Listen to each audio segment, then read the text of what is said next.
स्वागत है आपका एक और नई रेसिपी के साथ। आज मैं बनाने जा रही हूँ अलसी और मूंग दाल की पिन्नी। ये पिन्नी बहुत ही ज़्यादा हेल्दी और टेस्टी बन के तैयार होती है।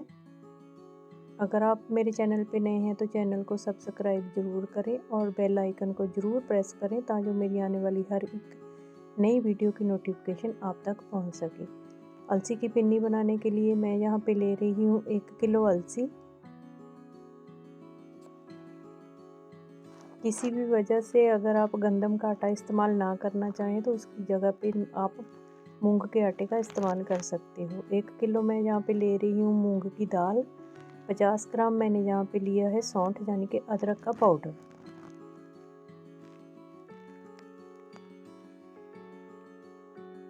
आप भी इस रेसिपी को एक बार घर पे ज़रूर ट्राई करें। आपको ये रेसिपी बहुत ही ज़्यादा पसंद आने वाली है।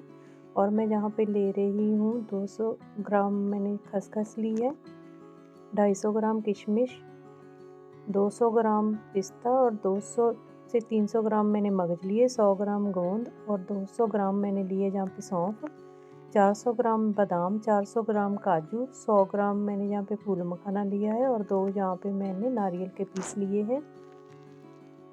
और यहाँ पे मैं मक्खन ले रही हूँ 500 ग्राम।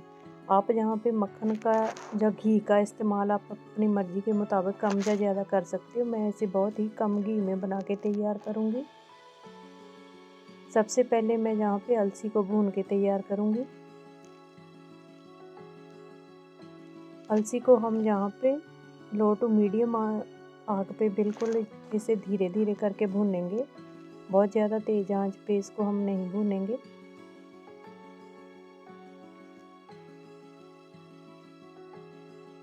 जैसे ही अलसी से कड़कड़ की आवाज़ आनी शुरू हो जाएगी तो आप समझ लीजिए कि अलसी हमारी भून के जो अच्छे से तैयार हो गई है।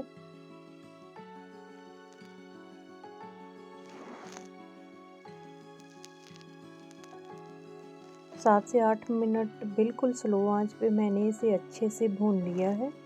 अब मैं इसे निकाल लूँगी बाहर कढ़ाई में से और इसे ठंडा करके बिल्कुल ग्राइंड कर लूँगी अच्छी तरह। और इसी कढ़ाई में अब मैं जहाँ पे भून लूँगी मूंग की दाल को। अलसी का देख सकते हैं आप, मैंने बहुत ज़्यादा कलर चेंज नहीं किया है। अब यहाँ पे मैं मूंग की दाल को भी इसी तरह भून लूँगी।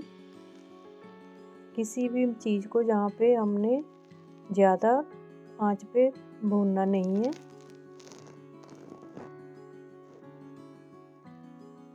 दाल को भी मैं जहाँ पे अच्छा सा का कलर चेंज होने तक भून लूँगी।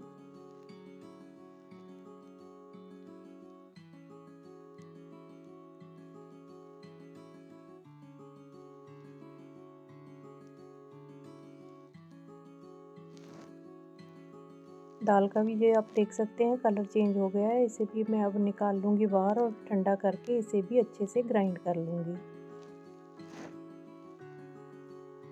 अब इस कढ़ाई में मैं डाल रही हूँ थोड़ा सा घी, 2 से 4 चम्मच या मक्खन। आप जिस चीज़ में भी इसको बनाना चाहें उस चीज़ का इस्तेमाल कर सकते हो। आप चाहें तो इसे अलसी के तेल में भी बना सकते हो। मक्खन हमारा अच्छे से गर्म हो गया है। अब मैं इसमें डाल दूँगी बादाम। बादाम को जहाँ पे मैं 2 से 3 मिनट थोड़ा कलर चेंज होने तक अच्छे से फ्राई कर लूँगी।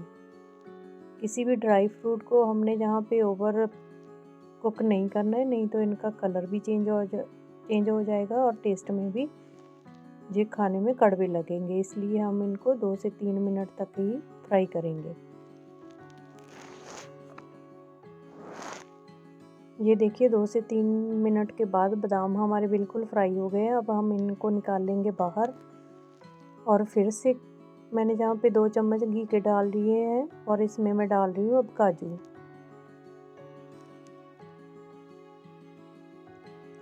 जैसे ही काजुओं को थोड़ा सा कलर चेंज होना आपको लगे कि शुरू हो गया है, उसी वक्त हम इन्हें भी बाहर निकाल लेंगे, क्योंकि बाहर निकालने के बाद भी काजू अपना कलर है जो वो थोड़ा चेंज करते हैं।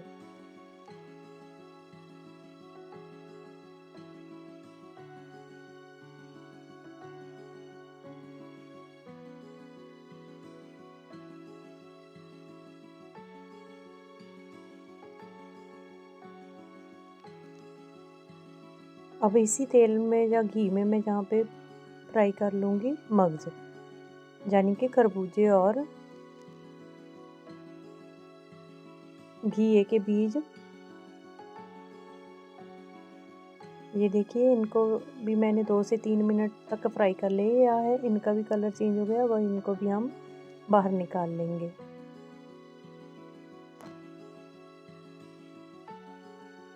आप इस रेसिपी में किसी भी ड्राई फ्रूट का अपनी मर्ज़ी के मुताबिक इस्तेमाल कर सकते हो, जो भी आपको ड्राई फ्रूट पसंद हो, और इससे भी ज़्यादा आप ड्राई फ्रूट इसमें डाल सकते हो। अब जो घी बच गया है इसमें हम गोंद को फ्राई करेंगे। गोंद को हम यहाँ पे थोड़ा थोड़ा डाल के फ्राई करेंगे। ये देखिए गोंद भी हमारा फूल के और भुन के बिल्कुल तैयार हो गया है। इसे भी हम बाहर निकाल लेंगे।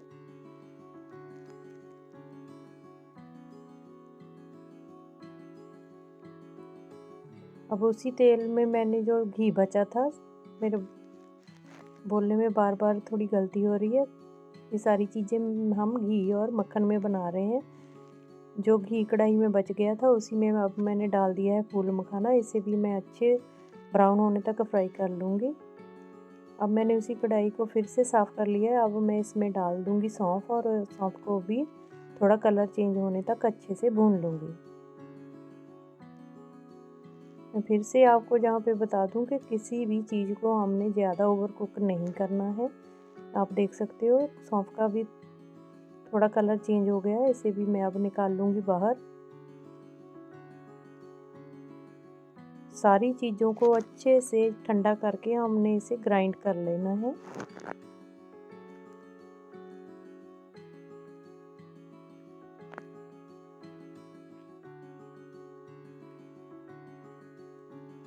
अब जहाँ पे मैंने फिर से कढ़ाई गैस में चूल्हे पे चढ़ा दिया, अब मैं इसमें डालूँगी मूंग दाल का आटा, जिसे मैंने पीस के बिल्कुल अच्छे से बारीक सा तैयार कर लिया है।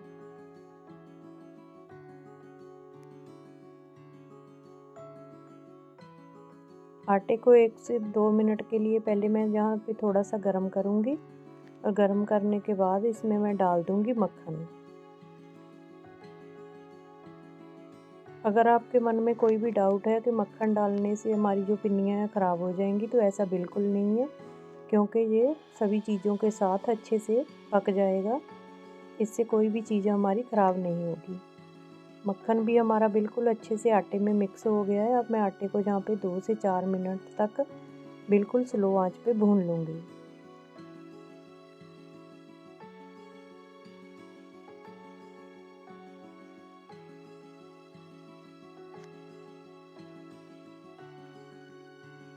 दो से 4 मिनट आटा भूनने के बाद मैं इसमें डाल दूँगी जहाँ पे खसखस, और इसी के साथ ही मैं जहाँ पे डाल दूँगी 50 ग्राम जो मैंने सौंठ का पाउडर लिया है।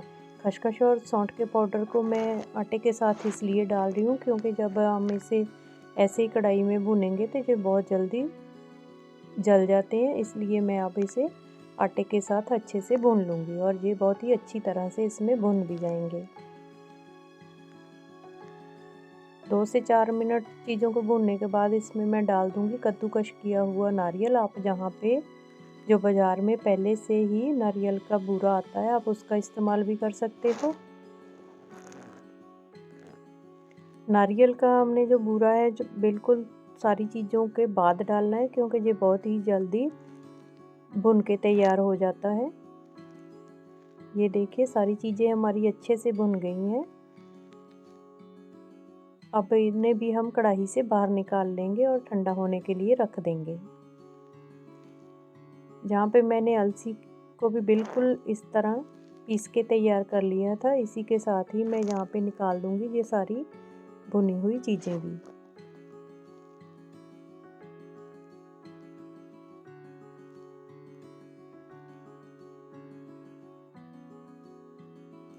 इसी कढ़ाई में मैंने जहाँ पे डाल दिया है 1 किलो गुड़। इस बात का भी आपको ध्यान रखना है कि आपने जितनी अलसी का इस्तेमाल करना है उसी हिसाब से उतना ही आपने जहाँ पे गुड़ लेना है। अगर आपने 1 किलो अलसी का इस्तेमाल किया है तो 1 किलो गुड़ का इस्तेमाल हम करेंगे। अगर ज़्यादा अलसी का इस्तेमाल कर रहे हैं तो आप उसी हिसाब से गुड़ का इस्तेमाल करना।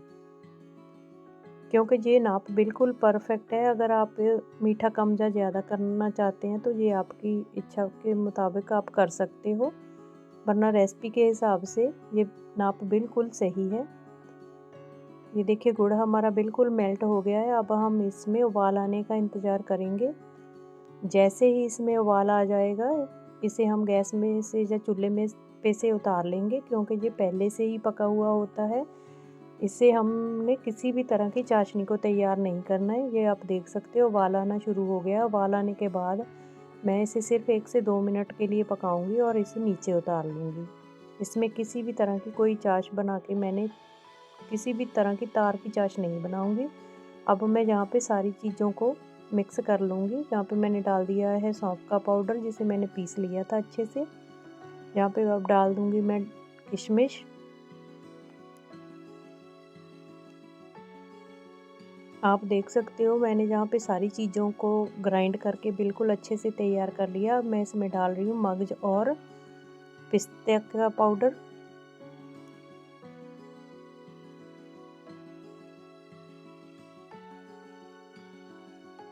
कुछ चीज़ों का मैंने यहाँ पे साबुत इस्तेमाल किया है, जैसे कि खसखस और सौगी, और ये मैंने डाल दिया है इसमें फूल मखाने का पाउडर, और यहाँ पे मैंने काजू और बादाम को दरदरा सा कूट लिया है, और इसी तरह मैंने यहाँ पे गोंद को भी दरदरा कूट लिया है।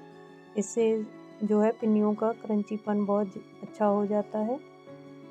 अब सारी चीज़ों को हम यहाँ पे अच्छे से मिक्स कर देंगे।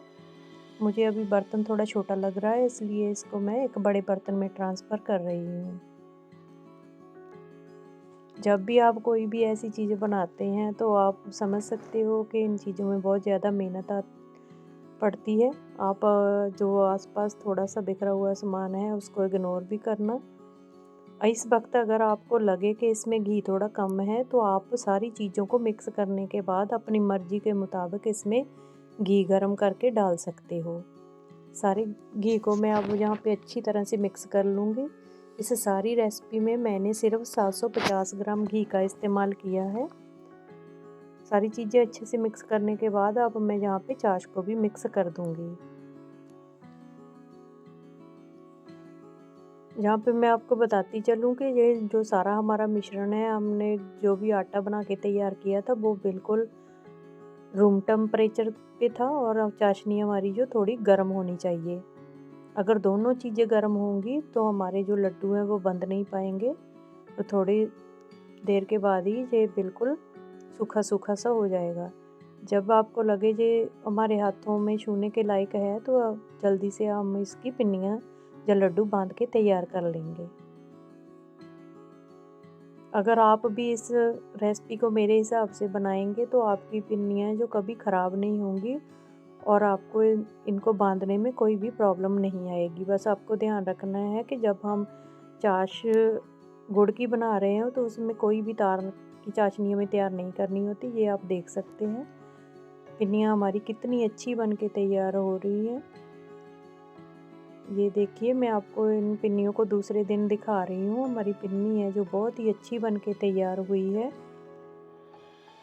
आप भी इस रेसिपी को अपनी फैमिली और रिश्तेदारों में शेयर ज़रूर करना, और कमेंट बॉक्स में ज़रूर बताना कि आपको आज की रेसिपी कैसी लगी।